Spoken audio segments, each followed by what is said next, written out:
आ जाइए सब लोग जल्दी जल्दी, रात के 9 बज रहे हैं। फिजिक्स का पार्ट 2 है ना। 50 क्वेश्चंस ऑलरेडी 50 क्वेश्चंस इससे पिछली वाले क्लास में हो चुके हैं। आप सबका रिस्पांस बहुत बढ़िया रहा था, उसके लिए आज इसका सेकंड पार्ट लेकर के आया हूं। Most important 50 questions. आज के क्वेश्चंस थोड़े टफ हो सकते हैं, बहुत इत्मीनान से, बहुत ध्यान से करिएगा, है ना।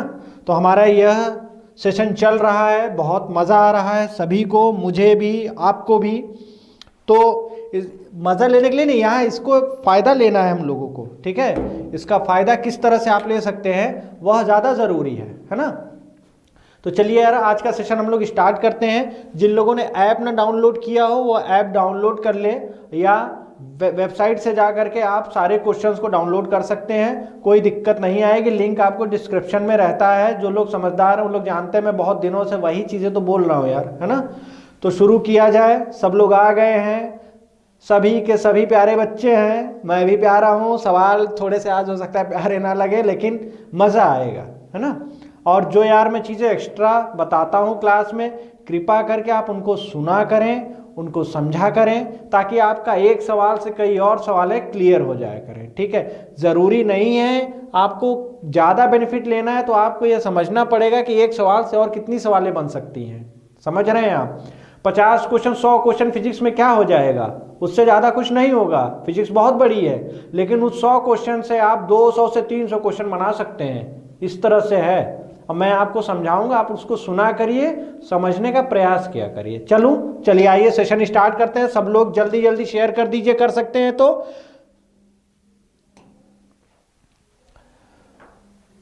भौतिकी की किस शाखा में अति सूक्ष्म कणों की चाल का अध्ययन किया जाता है? पहला सवाल।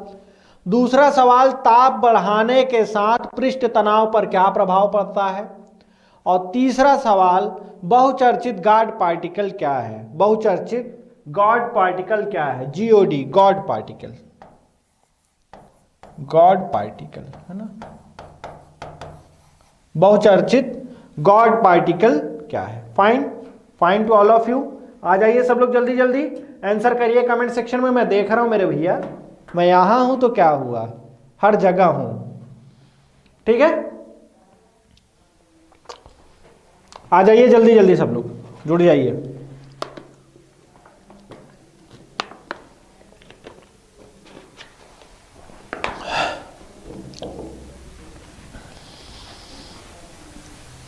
चलिए, तो भौतिकी की किस शाखा में अति सूक्ष्म कणों की चाल का अध्ययन किया जाता है? ठीक है, अति सूक्ष्म, है ना। क्वांटम मैकेनिक्स, पार्टिकल फिजिक्स, परमाणुवीय भौतिकी, फील्ड थ्योरी, ठीक है। तो किसका अध्ययन किसमें किया जाता है? पार्टिकल फिजिक्स में या क्वांटम थ्योरी में? क्वांटम थ्योरी में। अति सूक्ष्म कणों की चाल, देखिए वेलोसिटी की बात कर रहा है, चाल की बात कर रहा है, तो मैकेनिक्स, क्वांटम मैकेनिक्स, ठीक है, क्वांटम मैकेनिक्स। ताप बढ़ाने के साथ पृष्ठ तनाव पर क्या प्रभाव पड़ता है? अब मान लीजिए मैं कोई गलती से क्वेश्चन आपको गलत बता देता हूं, तो पैनिक होने की जरूरत नहीं है, इंसान हूं, ठीक है। तो आप उसको ऑप्शन में लिखा करिए, मैं उसको जरूर मैं कमेंट सेक्शन में कर देता हूं, ठीक है। बाद में लिख देता हूं कि बच्चों यहाँ फॉल्ट हो गई है मुझसे, या एक आध क्वेश्चन इस तरह गलत हो जाता है। समझ रहे हैं बात आप। हालांकि जनरली कोशिश करता हूं कुछ ना हो इस तरह से, लेकिन अगर मान लीजिए कुछ बात हो जाती है तो आपको मैं जरूर वहां पर आपको परेशान होने की जरूरत नहीं होती है, ठीक है।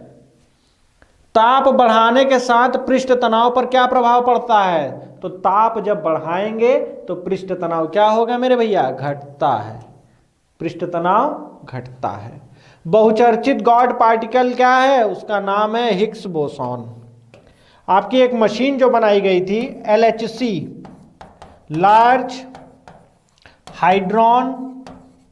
हाइड्रॉन कोलाइडर, तो वहां से एक्सपेरिमेंट को करके देखा गया, तो वहां पर एक पार्टिकल जो नया निकल के आया उसको गॉड पार्टिकल बोला गया, हिग्स बोसॉन।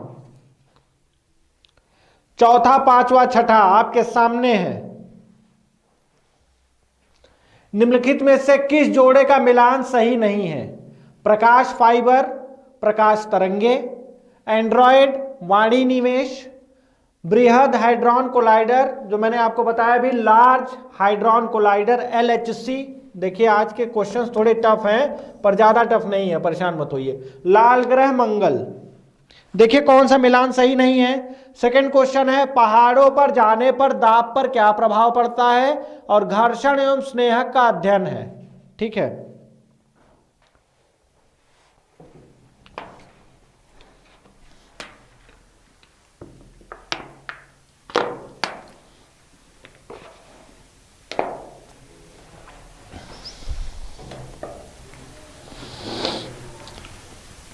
चलिए भैया।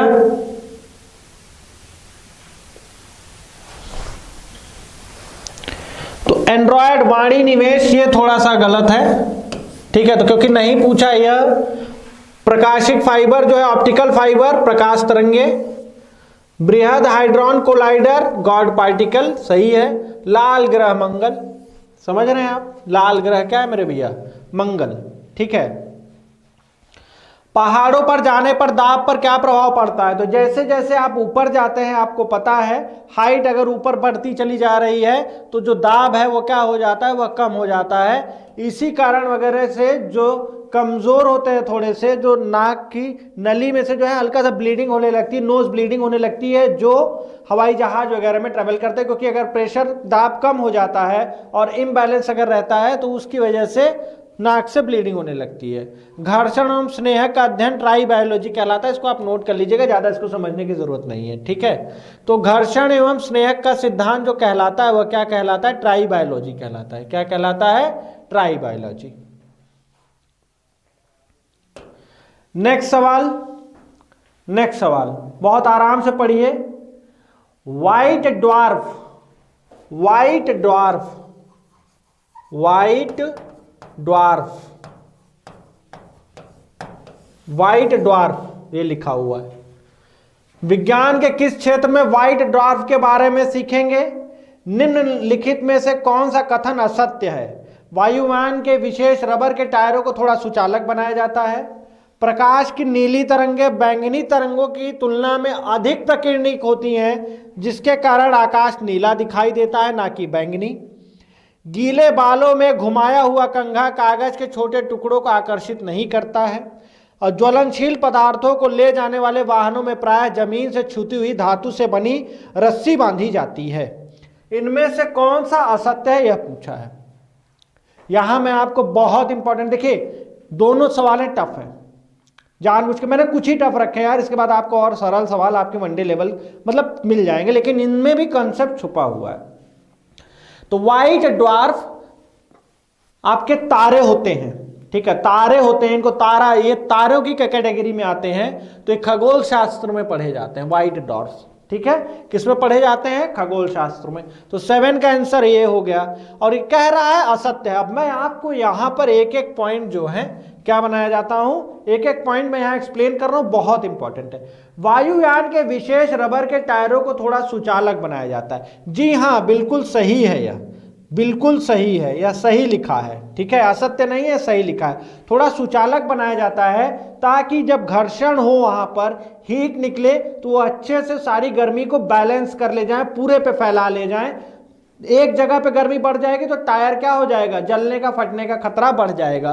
तो यह सही लिखा है कि थोड़ा सुचालक बनाया जाता है कि पूरी की पूरी हीट को क्या काम करे, वो बैलेंस कर ले। दूसरी बात देखिए जरा क्या लिखा है, प्रकाश की नीली तरंगें बैंगनी तरंगों की तुलना में अधिक प्रकीर्णित होती हैं। जी नहीं, प्रकाश की नीली तरंगें बैंगनी रंगों की तुलना में क्या होती है, कम प्रकीर्णित होती हैं। लेकिन आसमान नीला ही दिखाई देता है, उसके लिए कारण दूसरा है, जरा ध्यान से सुनिएगा। सबसे ज्यादा फैलता है बैंगनी और सबसे कम फैलता है नीला। बैंगनी सबसे ज्यादा फैलने के बावजूद भी आसमान नीला नहीं दिखाई देता है, सॉरी, बैंगनी के सबसे ज्यादा फैलने के बावजूद भी आसमान आपका बैंगनी नहीं दिखाई देता है, नीला दिखाई देता है। इसका कारण यह है कि जो प्रकाश 7 रंगों से मिल करके बना हुआ है उसमें हर रंग की अपनी अपनी एक मात्रा है, क्वांटिटी है। फैल जरूर रहा है सबसे ज्यादा क्या, बैंगनी, लेकिन मात्रा बैंगनी की कम है, किसके हिसाब से? नीले के हिसाब से। इसके बाद अगर देखेंगे तो नीला फैल रहा है ना, नीला भी तो फैलता है, ठीक है। तो आप याद रखिएगा सबसे ज्यादा क्या फैला, सबसे ज्यादा क्या फैला? बैंगनी, उसके बाद जामुनी, उसके बाद नीला।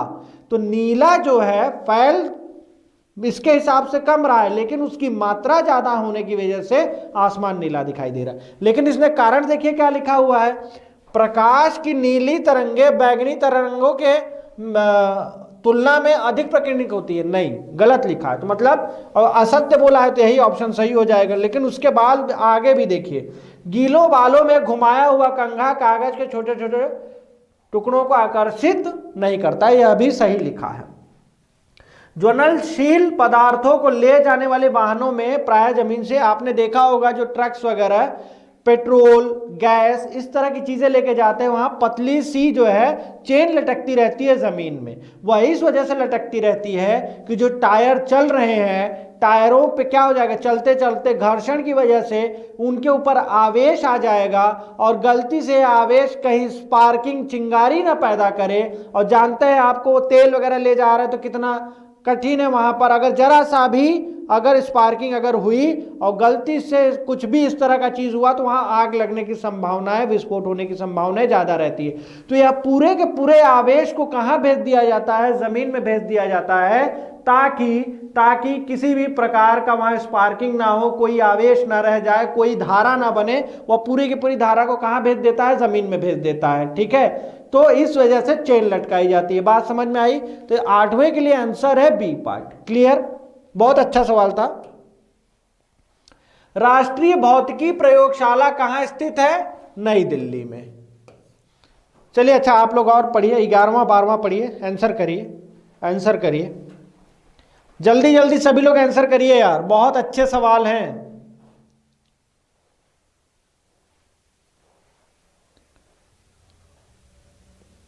निकट दृष्टि दोष को सही करने के लिए कौन सा लेंस या इस्तेमाल करेंगे आप? और पृथ्वी पर पलायन वेग, एस्केप वेलोसिटी।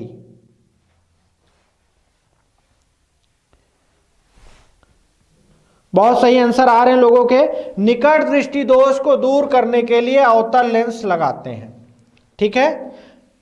तो निकट दृष्टि दोष में जरा सुन लीजिए क्या हो रहा होता है। निकट दृष्टि दोष में निकट की वस्तु साफ साफ दिखाई दे रही होती है, दूर की वस्तु साफ साफ दिखाई नहीं दे रही होती है, और वस्तु का प्रतिबिंब, इमेज, फोटो रेटिना के पहले बनने लगता है। क्लियर है बात? और इसको सही करने के लिए अवतल लेंस का इस्तेमाल किया जाता है, कॉनकेव लेंस का इस्तेमाल किया जाता है। पृथ्वी पर पलायन वेग है, पृथ्वी पर पलायन वेग है 11.2 किलोमीटर प्रति सेकंड। बहुत से लोगों ने सही आंसर किया है इसका, 11.2 किलोमीटर प्रति सेकंड। अब जरा देखिएगा कि पलायन वेग क्या है। पलायन वेग वह वेग है जिससे किसी पिंड को ऊपर की ओर फेंका जाए तो वह वापस कभी भी लौट करके पृथ्वी पर नहीं आएगा। यह है पलायन वेग। अलग अलग ग्रहों पे अलग अलग पलायन वेग होगा, वह जी के मान पर निर्भर करता है। तो पृथ्वी पर अगर आप इस गति से किसी पिंड को ऊपर की ओर फेंकेंगे, 11.2 किलोमीटर प्रति सेकंड की रफ्तार से अगर फेंकेंगे तो वह कभी भी लौट करके नहीं आएगा। क्लियर है? इसी को पलायन वेग कहा जाता है। देखिए साथ ही में मैं आपको कितनी अच्छी इंफॉर्मेशन दे रहा हूं, उसके ऊपर भी फोकस किया करिए। जल्दी आइए, इसका आंसर करिए जरा। लेजर का पूर्ण रूप क्या है? पूछ लिया जाएगा किसी भी एग्जाम में, लेजर का।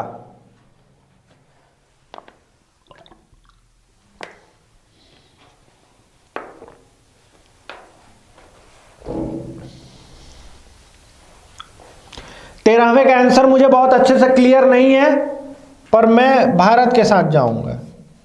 जाना ही है तो अपने देश के साथ जाऊंगा।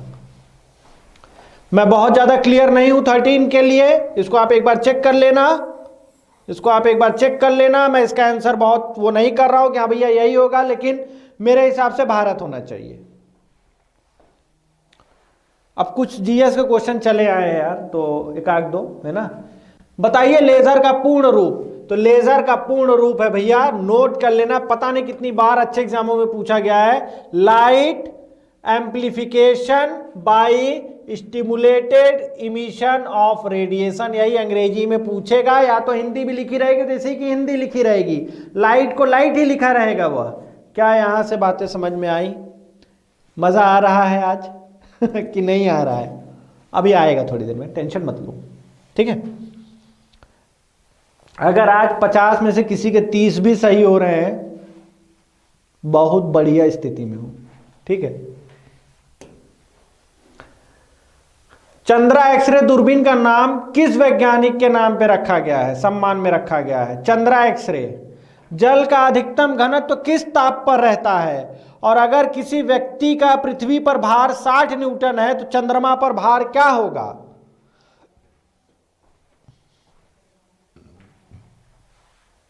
सवाल देखिए आप, अच्छी सवालें हैं और मैंने पढ़ाया हुआ है। जिन लोगों ने जा करके मेरे वीडियो गुरुत्वाकर्षण वगैरह के नहीं देखे हैं वो देख लें, समझ में आ जाएगा सारी चीजें। वहां इतना अच्छे से मैंने एक्सप्लेन किया है कि पूछो मत।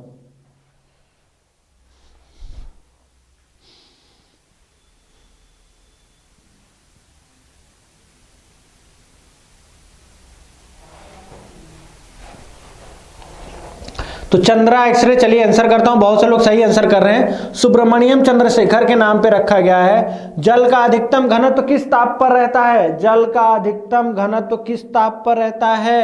4 डिग्री सेल्सियस पर मैक्सिमम डेंसिटी रहती है मेरे भैया।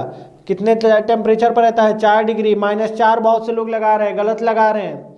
अगर किसी व्यक्ति का पृथ्वी पर भार 60 न्यूटन है तो चंद्रमा पर कितना हो जाता है? मालूम है आपको, चंद्रमा पर यहाँ का 1/6 हो जाता है, तो वहाँ यहाँ 60 है तो 10 न्यूटन आएगा। वहाँ पे जाओगे तो 1/6 हो जाएगा ना, तो क्या आएगा? 10 न्यूटन आएगा। समझ में आई बात? तो बहुत से लोग जो है सही आंसर कर रहे हैं। आगे आते हैं, 3 सवाल है आपके सामने। चंद्रमा एक क्या है ये तो भैया बता ही दो। न्यूक्लियर रिएक्टर में डैश मंदक का प्रयोग किया जाता है। निम्नलिखित युग्म में से कौन सा साधारण टॉर्च सेल के जो टर्मिनल होते हैं वह बताता है? जो नॉर्मल सेल लिए जाते हैं,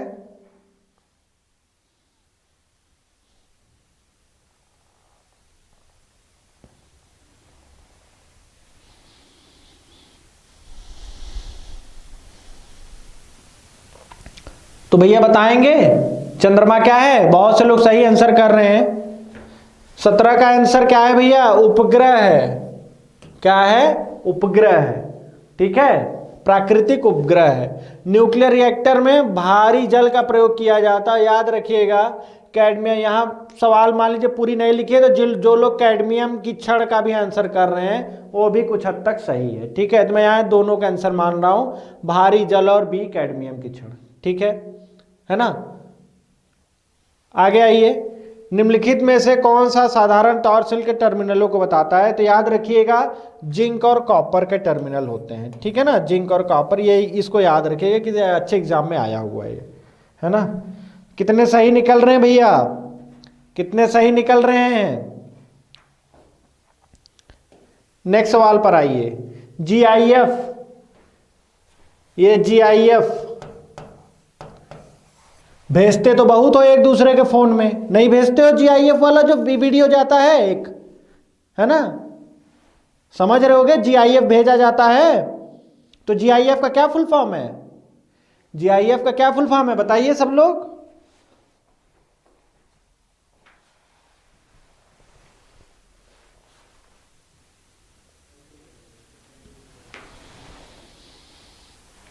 GIF का क्या फुल फॉर्म है? श्याम विवर, ब्लैक होल, ब्लैक होल। और पुच्छल तारे की पूंछ की दिशा सदैव होती है। ये थोड़े से क्वेश्चन जो है यार एक्चुअली एस्ट्रोलॉजी टाइप के घुस गए हैं, लेकिन इसके बाद सब सही है, परेशान मत होइए। ये भी आपको मालूम रहने चाहिए, साइंस के ही सेक्शन, आप इनको समझिए।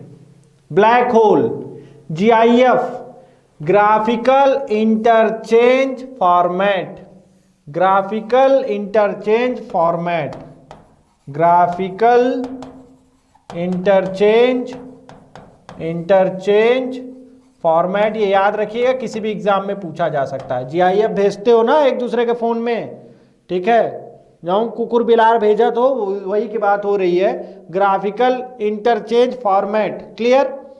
ब्लैक होल कोई भी विकिरण प्रवाहित नहीं करता है, कोई भी विकिरण नहीं निकालता है, मतलब एक काल्पनिक विचार है, एक काल्पनिक विचार है।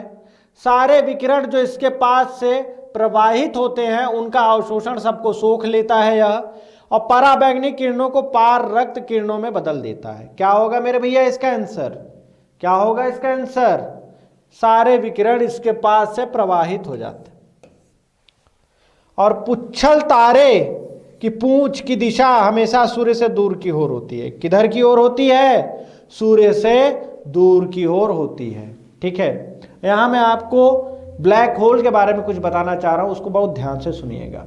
ब्लैक होल का अगर आपको कंसेप्ट आपको समझना है, मैं बहुत अच्छे से रिसर्च किया हूं उसके ऊपर। मैं आपको ऐसे बता रहा हूं कि मान लीजिए एक चादर है, चादर को चारों कोनों से पकड़िए, चार लोग चारों कोनों से पकड़िए, एकदम खींच के टाइट, है ना, एक चादर को एकदम खींच के चारों कोनों से एकदम खींच के तान के पकड़िए, एकदम प्लेन रहना चाहिए, सपाट रहना चाहिए।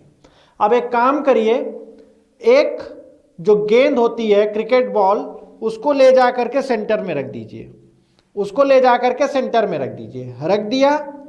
और जो कंचे आते हैं खेलने वाले, अब आप उसको पूरे चादर पर कहीं पर भी छोड़ेंगे, वो कहां जाएगा? वो कहां जाएगा? उस बड़ी वाली गेंद के पास जाएगा। तो आप यहां बड़ी वाली गेंद को समझिए क्या? Black hole. और जो छोटी छोटी चीजें आपको दिख रही हैं जो कंचे जा रहे हैं उसके पास, इनको आप ग्रह समझिए। तो यह धीरे धीरे जो ग्रह हैं यह किसकी तरफ मुड़ रहे हैं, किसकी तरफ जा रहे हैं? ब्लैक होल की तरफ जा रहे हैं। ब्लैक होल में अनंत गुरुत्वाकर्षण है जो कि प्रकाश को भी क्या काम कर रहा है? प्रकाश को भी खींच ले रहा है, वह भी अंदर जाकर के गायब हो जा रहा है, वहां से प्रकाश को भी वह निकलने नहीं दे रहा होता है। बात समझ में आई आपको कि कितना उसका पावरफुल ग्रेविटी है कि उसको वह खींच ले रहा है हर एक चीज को। तो इसका आंसर सी पार्ट। चलिए जल्दी आइए। ऑप्टिकल फाइबर में क्या होता है? किसी पिंड की गति बढ़ाने पर उसकी ऊर्जा और काल्पनिक द्रव्यमान पर क्या प्रभाव पड़ता है? भार एक डैश राशि है। रामशंकर जी कहां हैं आज? आइए, आपके लिए सब सवाल ही मैं लेकर के आया हूं, आंसर करिए। आपसे तो एको क्वेश्चन का आंसर नहीं हो पा रहा होगा, बाकी लोग तो कुछ कर भी रहे हैं। बोलने वालों से कुछ नहीं होता मेरे भैया, है ना।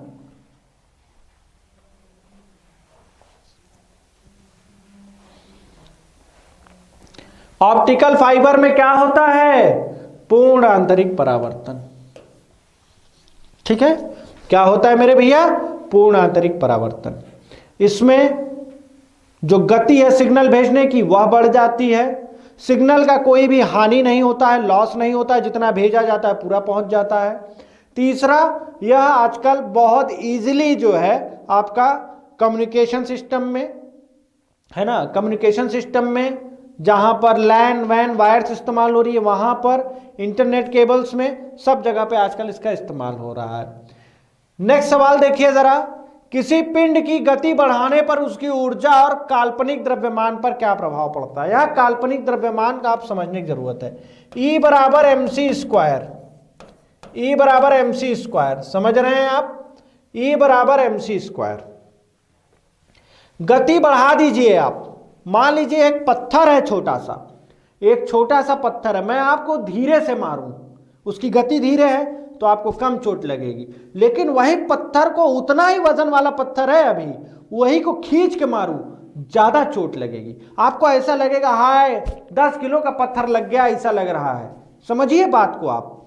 एक गोली है जो बुलेट है, बंदूक वाली, उसको आप किसी को ऐसे हाथ से मारिए, है ना, फूल के जैसे उसको मारिए, और वही जब बंदूक से निकलती है तो ऐसा लगता है कि जैसे 100 किलो का पहाड़ ऊपर टूट पड़ा।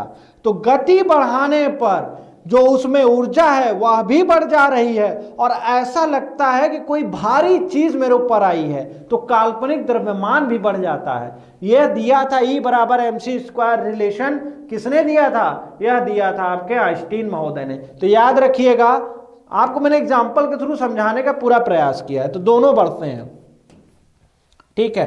भार एक क्या है? अदिश राशि है, दोनों है, सदिश है, या इनमें से कोई नहीं। भार क्या है? Weight, weight mg। यह क्या है मेरे भैया? सदिश राशि है, वेक्टर क्वांटिटी है। बहुत से लोग सही आंसर कर रहे हैं, मुझे बहुत खुशी है। इनमें से कौन सबसे ज्यादा फैलता है? 3 सवाल आपके सामने। निम्नलिखित युक्तियों में से किसको मोटर गाड़ियों के इंजन को ठंडा करने के लिए प्रयोग में लाया जाता है? यह हुआ। भारहीनता की अवस्था में एक मोमबत्ती की ज्वाला का आकार क्या हो जाएगा? देखिए कितने अच्छे क्वेश्चन हैं, सरल भी हैं सवाल, टफ भी है।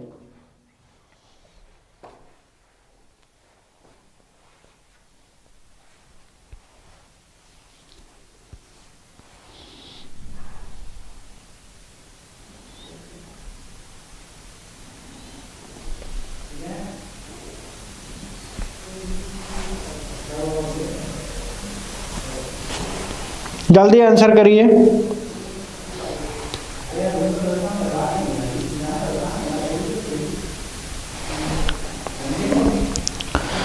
चलिए, कौन सबसे ज्यादा फैलता है? बैंगनी। पूरा कॉन्सेप्ट अभी थोड़ी देर पहले बता दिया। तो सबसे कम कौन फैलता है? लाल रंग। क्लियर। रेडिएटर जो ठंडा करने के लिए इस्तेमाल किया जाता है, आप समझ रहे होंगे, रेडिएटर लगे रहते हैं। और भारहीनता में, फ्री फॉल में आदमी को अपना वजन शून्य लगने लगता है। याद रखिएगा, भारहीनता में अगर कोई भारहीनता की स्थिति में है तो वेट क्या हो जाता है? भार क्या हो जाता है? शून्य हो जाता है। और उस दौरान अगर मान लीजिए किसी मोमबत्ती को आप भारहीनता की स्थिति में डाल रहे हैं, फ्री फॉल की स्थिति में डाल रहे हैं, वेटलेसनेस की स्थिति में डाल रहे हैं, तो वह क्या हो जाएगा? वही रहेगा, उसका आकार वह चेंज नहीं होगा। तो जो लोग देख रहे हैं इन सवालों को देखिए, बहुत ही अच्छी सवालें हैं। विस्थापन होता है, हाइड्रोकार्बन विजन 2025 संबंधित है, आवेश का सूत्र है। जल्दी आइए मेरे भैया, तुरंत आंसर करिए कमेंट सेक्शन में। तो सवालें आज की टफ लग रही होंगी, मैं पहले ही बोला हूं, ठीक है, लेकिन अभी थोड़ी देर में और मजा आएगा। सरल सवालें हैं, जाने की किसी को आवश्यकता नहीं है कहीं। अपना ज्ञान दिखाइए प्रभु लोग।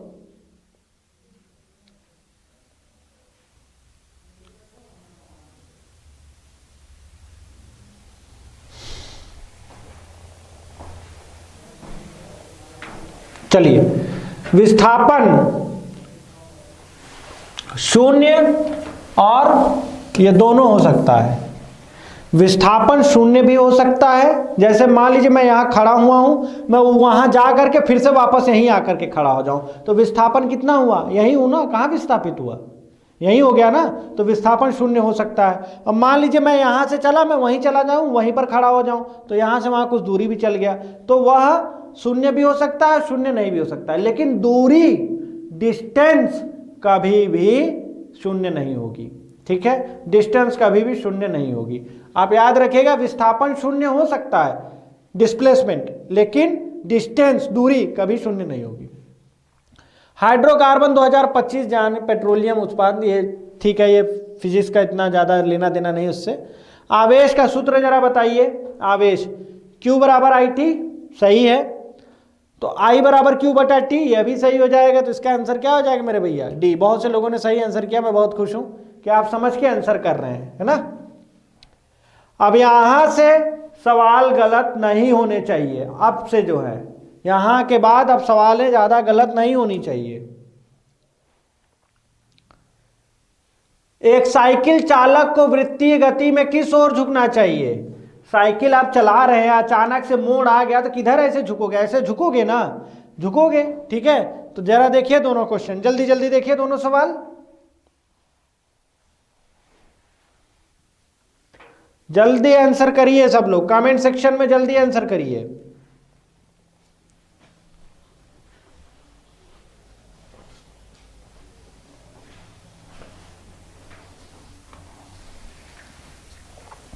तो साइकिल सवार किधर की ओर झुकेगा? केंद्र की ओर, ठीक है, केंद्र की ओर झुकेगा। क्लियर है बात? किधर की ओर झुकेगा? केंद्र की ओर झुकेगा, ताकि वह फिसलने से अपने आप को बचा सके या बाहर निकलने से बचा सके, ठीक है। क्योंकि वेग में क्या रहेगा, आप ऐसा सीधे निकलने का प्रयास करें, लेकिन अगर झुक जाएंगे तो पूरा का पूरा बल जो है वो सेंटर की तरफ लगने लगेगा, गिरेंगे नहीं। रॉकेट किस सिद्धांत पर कार्य करता है? रेखीय संवेग के संरक्षण, conservation of linear momentum, conservation of linear momentum, linear momentum, ठीक है, कंजर्वेशन ऑफ लीनियर मोमेंटम, ये सिद्धांत के ऊपर कार्य कर रहा होता है रॉकेट, रेखीय संवेग के संरक्षण।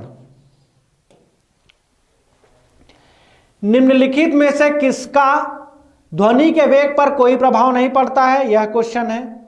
रेडियो तरंगों के संचरण के लिए प्रयुक्त वायुमंडल का स्तर है। एमआरआई मशीन में किन तरंगों का प्रयोग किया जाता है? 3 क्वेश्चन आपके सामने हैं, जल्दी जल्दी आंसर करिए। बहुत से लोग बहुत अच्छा आंसर कर रहे हैं यार, पर बहुत से लोग फालतू के जवाब भी दे रहे हैं, ठीक है। दूसरे का हाल चाल पूछने से अच्छा है बाद में पूछ लेना मेरे भैया, रग रग से वाकिफ हूं।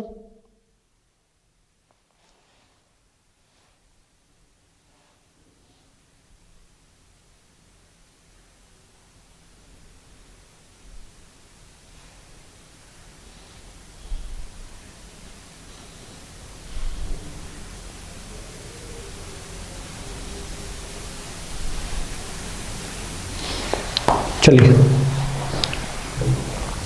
निम्नलिखित में से किसका ध्वनि के वेग पर कोई प्रभाव नहीं पड़ता है? तो दाब का कोई प्रभाव नहीं पड़ता है। तापमान बढ़ाएंगे ध्वनि बढ़ेगी, आर्द्रता बढ़ाएंगे ध्वनि बढ़ेगी, और घनत्व बढ़ाएंगे तब भी ध्वनि बढ़ेगी, ठीक है।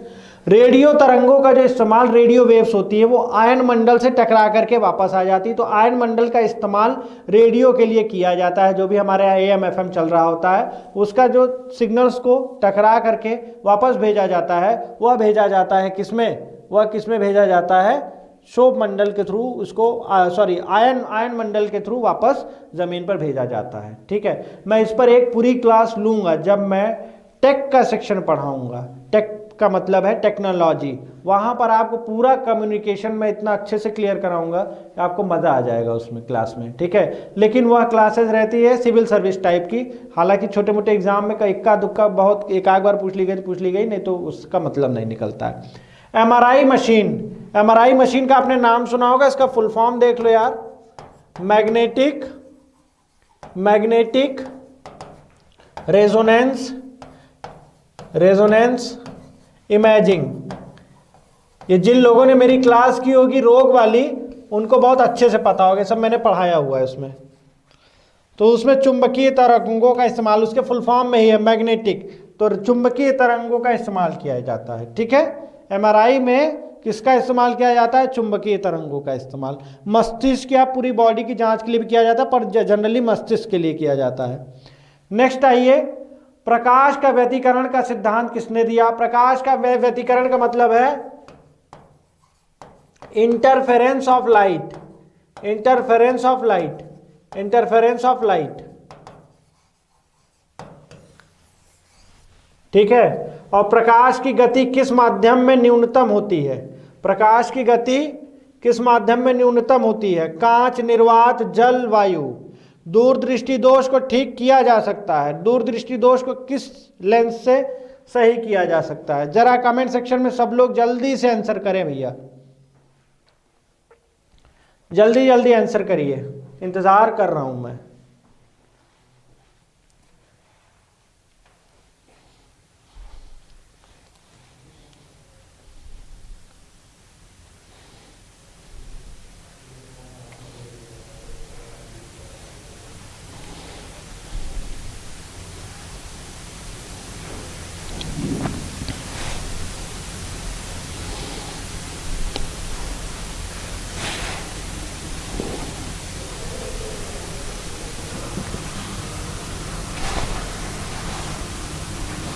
चलिए, तो प्रकाश का व्यतिकरण का सिद्धांत किसने दिया था भैया? थॉमस यंग ने दिया था, ठीक है। यंग डबल स्लिट एक्सपेरिमेंट, जो लोग बच्चे इंटर वगैरह में सुन रहे होंगे, यंग डबल स्लिट एक्सपेरिमेंट किया था, ठीक है। वाइट फ्रिंज और डार्क फ्रिंजेस बनती है उसमें, ठीक है।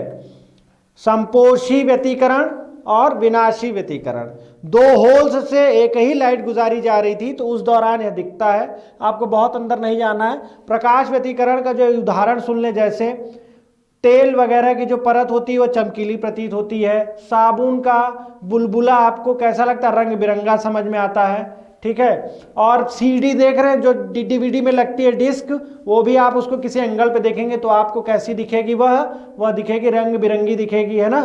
तो वह जो है किसकी वजह से हो रहा है, प्रकाश के व्यतिकरण के कारण हो रहा है, इंटरफेरेंस ऑफ लाइट की वजह से हो रहा है। प्रकाश की गति किस माध्यम में न्यूनतम होगी, ठीक है, किसमें, कांच में होगी भैया, ठीक है। क्यों कांच में होगी, क्योंकि इन सभी के हिसाब से इन चारों ऑप्शनों में जो कांच है उसका क्या है, उसका अपवर्तनांक सबसे ज्यादा है, और जितना ज्यादा रिफ्रैक्टिव इंडेक्स अपवर्तनांक होगा उतना ही वह लाइट को क्या काम करेगा, उतना ही उसकी वेलोसिटी को धीरे करेगा, उतना ही उसकी गति को धीरे करेगा। क्लियर है बात। दूर दृष्टि दोष को ठीक किया जा सकता है। निकट दृष्टि दोष को अवतल से किया जाता है, तो दूर दृष्टि दोष को किससे किया जाएगा, उत्तल लेंस लगा करके किया जाएगा। दूर दृष्टि दोष में क्या हो रहा होता है मेरे भैया, दूर की चीजें स्पष्ट रूप से दिखाई दे रही होती हैं, पर निकट की चीजें जो हैं क्लियर नहीं दिखाई दे रही होती हैं, और उस दौरान जो फोटो बन रही होती है वह रेटिना के पीछे बन रही होती है, उसको आगे बनाना है, रेटिना पर बनाना है, तो उत्तल लेंस का प्रयोग करना पड़ेगा। Fine to all of you. Next आगे आइए। 40, 41, 42 कार में पीछे देखने के लिए कौन सा दर्पण इस्तेमाल किया जाता है। जल में वायु का बुलबुला किसकी भांति क्या कर रहा होता है, व्यवहार कर रहा होता है, और किसी तार को दोगुना लंबा करने पर उसके प्रतिरोध पर क्या प्रभाव पड़ता है। जल्दी से आंसर करिए सब लोग इसका।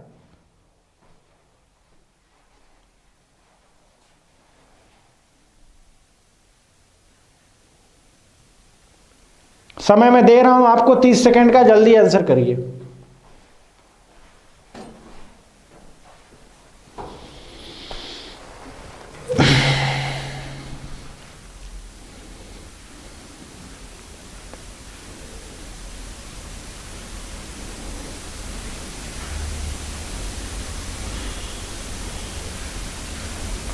अब भैया जिन लोगों ने पुराना ना देखा हो वो जा करके देख लें यार, बायोलॉजी वगैरह इतना अच्छे से कराया गया है, उसको देख लोगे तो कुछ बिगड़ नहीं जाएगा, ठीक है। मेरे लिए देख लो जा करके, समझे। बहुत इंपॉर्टेंट क्वेश्चंस उसमें करवाया हूँ मैं। चलिए भैया, तो कार में पीछे देखने के लिए कौन सा दर्पण इस्तेमाल किया जाता है, उत्तल दर्पण, ठीक है।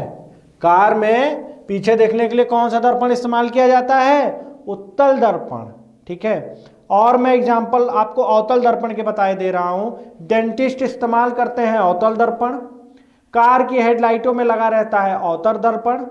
जो टार्च होती है उसमें लगा रहता है अवतल दर्पण। जो पुलिस वाले सर्च लाइट लेकर के ढूंढते हैं चीजों को, ठीक है, उसमें क्या लगा रहता है, अवतल दर्पण। समझ में आई बात, ठीक है। उत्तल दर्पण के उदाहरण सुनिए जरा। उत्तल दर्पण कार में पीछे शीशा देखने के लिए जो लगा रहता है वह उत्तल दर्पण। इसके बाद जो आपके सड़क पर लैंप लगे रहते हैं जो कि प्रकाश को और इस तरफ फैलाते हैं, वह क्या है, वह भी आपके उत्तल दर्पण है। दूसरा, आपने अस्पतालों में या किसी तीखे मोड़ पर देखा होगा, बड़ा सा ऐसे दर्पण लगा रहता है जो कि उधर से आने वाले को भी दिखा रहा होता है, इधर से आने वाले को भी दिखा रहा होता है, वो अभी उत्तल दर्पण का ही बहुत ही उम्दा उदाहरण है, ठीक है बात। जल में वायु का बुलबुला किसकी भांति व्यवहार कर रहा होता है, उत्तल लेंस। याद रखना, जो पानी बुलबुला बन रहा होता है वह आपको कैसा प्रतीत होगा, ऐसा लगेगा उत्तल लेंस की भांति यह लगता है, ठीक है ना। कॉनकेव लेंस, अवतल लेंस के भांति प्रतीत होगा, कॉनकेव लेंस। और उत्तल लेंस को इंग्लिश में कहा जाता है कॉन्वेक्स लेंस।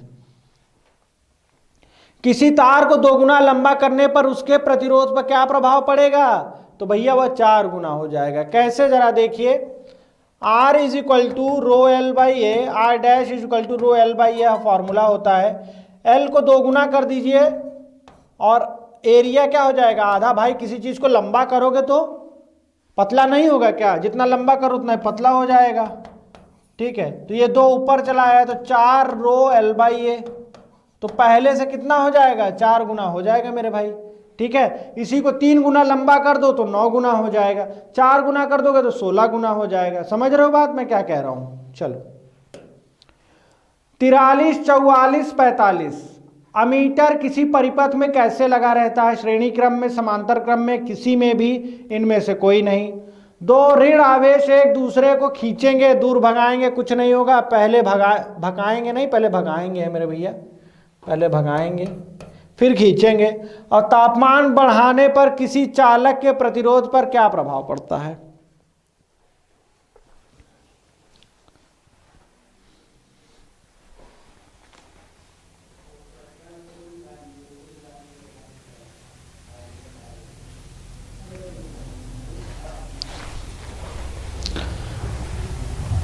बहुत से लोग सही आंसर कर रहे हैं। अमीटर धारा मापी होता है, धारा मापने के लिए इस्तेमाल किया जाता है और यह हमेशा श्रेणी क्रम में लगाया जाता है, याद रखिएगा। ठीक है, अमीटर हमेशा कैसे लगाया जाता है, हमेशा श्रेणी क्रम में लगाया जाता है। और वोल्ट मीटर हमेशा कैसे लगाया जाता है, जो कि विभव नापता है या विभवांतर नापता है, वह किस में लगाया जाता है, वह समानांतर क्रम में लगाया जाता है। अमीटर श्रेणी क्रम, ठीक है, और वोल्ट मीटर समानांतर क्रम। 2 ऋण आवेश एक दूसरे को क्या करेंगे, जब 2 एक तरीके के आवेश रहते हैं तो हमेशा वो एक दूसरे को भगाते हैं, और अलग अलग हैं तो खींचेंगे। तो हमेशा याद रखिए, प्लस प्लस आवेश हैं तो भगाएंगे, ऋण ऋण आवेश हैं तो भगाएंगे। लेकिन अगर 1 + 1 माइनस है तो क्या करेंगे, खींचते हैं। तो यहाँ 2 ऋण आवेश हैं तो क्या करेंगे, दूर भगाएंगे। तापमान बढ़ाने पर किसी चालक के प्रतिरोध पर क्या प्रभाव पड़ता है। तो बहुत से लोग इसका गलत आंसर कर रहे हैं, प्रतिरोध बढ़ता है मेरे भाई। ठीक है, तापमान बढ़ाने पर चालक का प्रतिरोध क्या होता है, बढ़ता है। लेकिन यही अगर अर्धचालक होता, जिसको सेमीकंडक्टर कहा जाता है, तो उस केस में तापमान बढ़ाने पर क्या होगा, क्या होगा, उसका R क्या होगा, वह घटेगा। ठीक है, तापमान बढ़ाने पर उसका प्रतिरोध घटेगा, लेकिन किसका, अर्धचालक का। लेकिन चालक का प्रतिरोध ताप बढ़ाने के साथ क्या होगा, बढ़ता है। ठीक है, वह इस वजह से है क्योंकि नए इलेक्ट्रॉन्स आ जाते हैं केस में, और वह इलेक्ट्रॉनों की डायरेक्शन कोई फिक्स नहीं होती है, रैंडम मोशन कर रहे होते हैं, और जो पहले से इलेक्ट्रॉन बह रहे होते हैं वो उनको अवरुद्ध करते हैं। ठीक है बात, तो ये सवालें हो गई, बहुत अच्छा आंसर कर रहे हैं। 46, 47, 48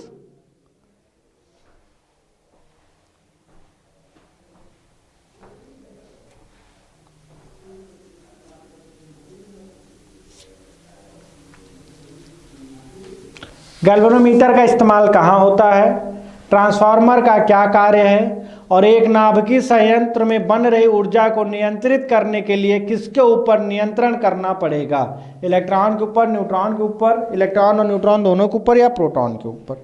जल्दी आंसर करिए सब लोग। तो और भैया जिन लोगों ने पुराने ना देखे हो देख लें, और आज का कैसा लग रहा है सेशन जरूर बताओ।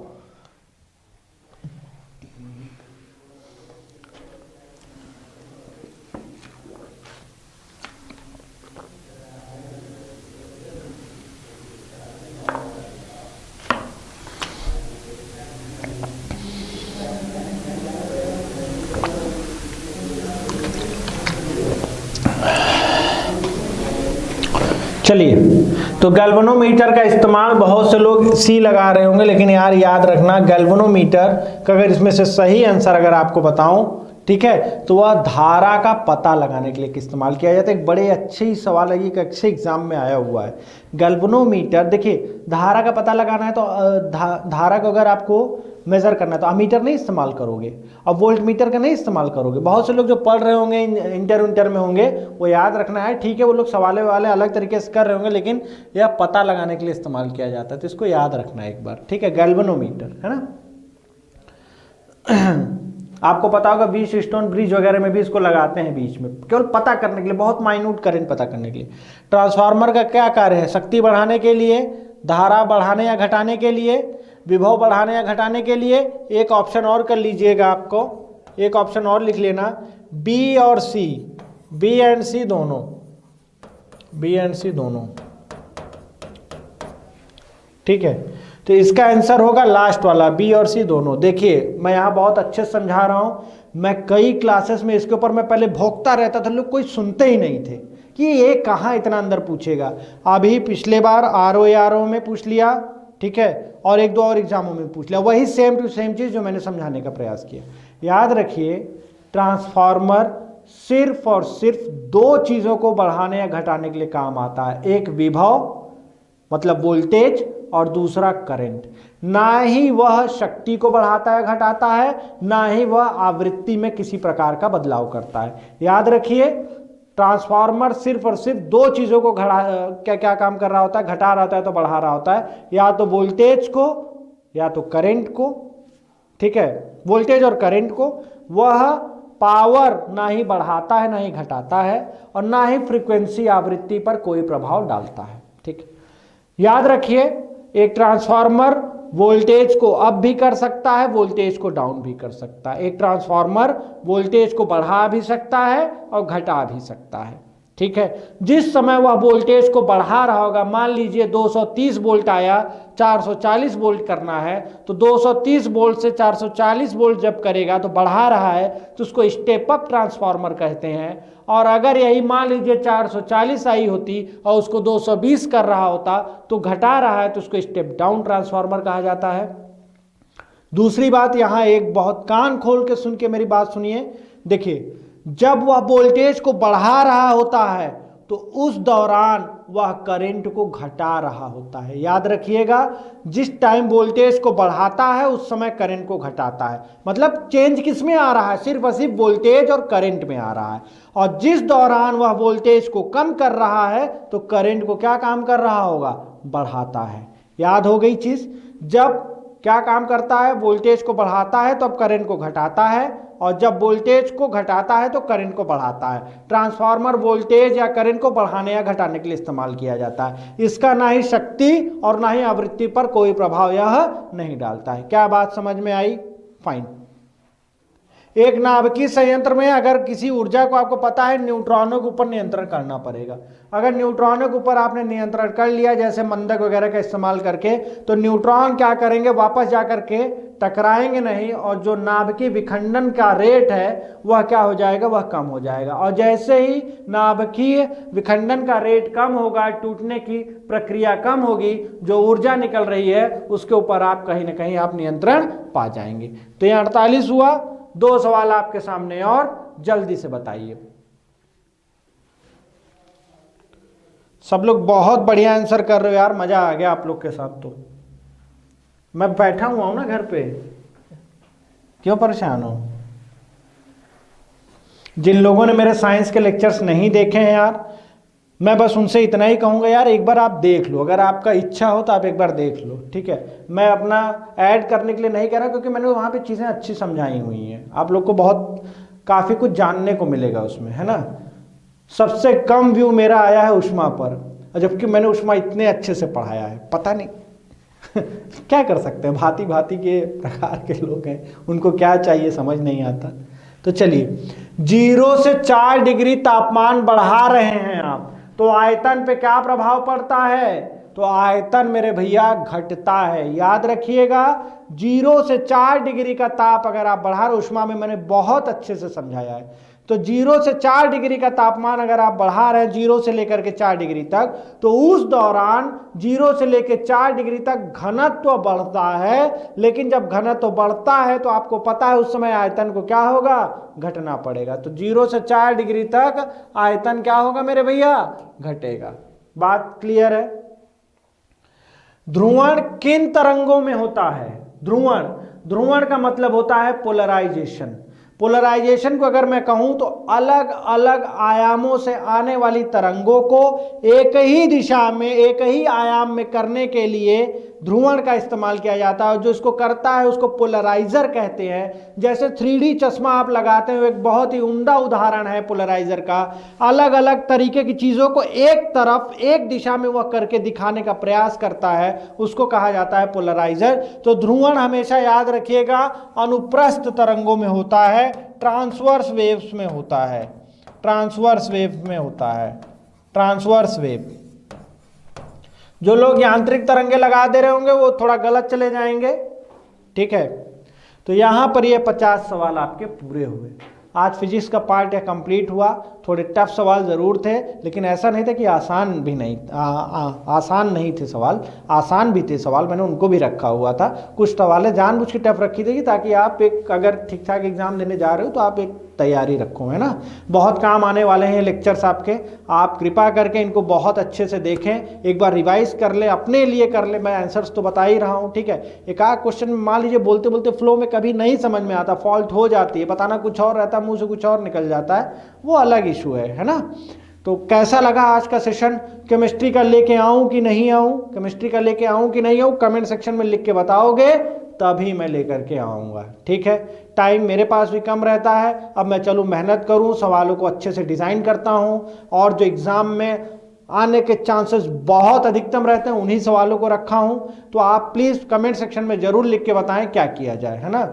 चलिए खा पी लीजिए, है ना, और अपना जो और रोज़ का विधिवत पाल के रखे हो वो पूरा कर लो। इसके बाद सो जाना समय मिले तो, बाकी फिर कल मुलाकात करते हैं, देखते हैं क्या है ना। तो चलिए गुड नाइट, है ना, बाय।